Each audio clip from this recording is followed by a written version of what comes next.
Now, we need to know that we're not fighting the devil. We're supposed to resist him. We're not supposed to fight him. We don't have to fight him. Jesus already fought him, and he won. And he said, the scripture says in Colossians, says he stripped him of everything, all of his power.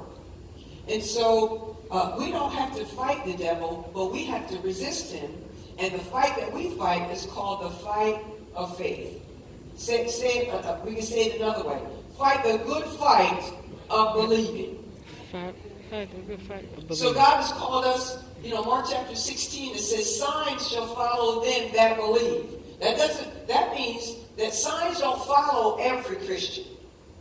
Signs follow Christians that believe. And so as believers, that doesn't automatically, we can't assume that we're believing just because we're a believer. Now, we're supposed to believe because we're a believer, but that doesn't mean that that's what we're doing. Y'all hear what I'm saying? And so, but signs follow them that believe. So God has called us to live a life of faith. He said, the just shall live by faith. This says, though we walk in the flesh, we do not war after the flesh. When we walk in the flesh and when we live by faith, we live by faith in the flesh. And so we can't win a spiritual warfare or spiritual war using natural weapons. So God has given us spiritual weapons. I already talked about the name of Jesus. Because the name of Jesus, because God on purpose, because of what Jesus did, He gave Jesus a name and left it here for us in the earth so that when we use that name, it'll take care of everything.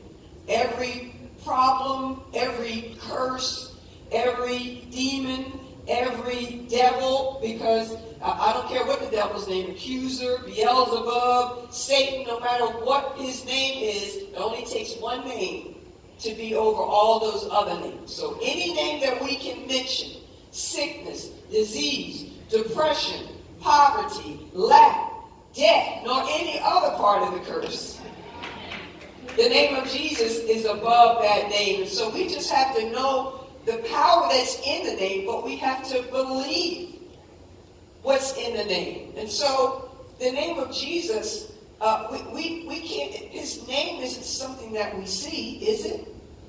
But it's something that we use. And we use it by faith. And we use it, a lot of our weapons, most of our weapons, we use through our mouths. Because we're spirit beings.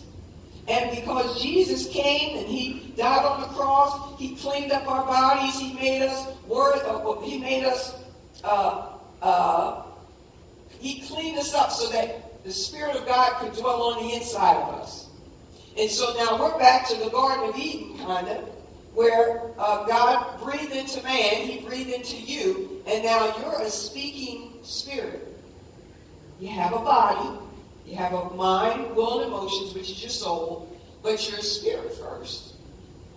And so in this body, our spirit man is supposed to be the one in control. Our spirit man is the one who's supposed to be calling the shots, discovering the will of God. We're supposed to be using our spirit man, not our head. There's something that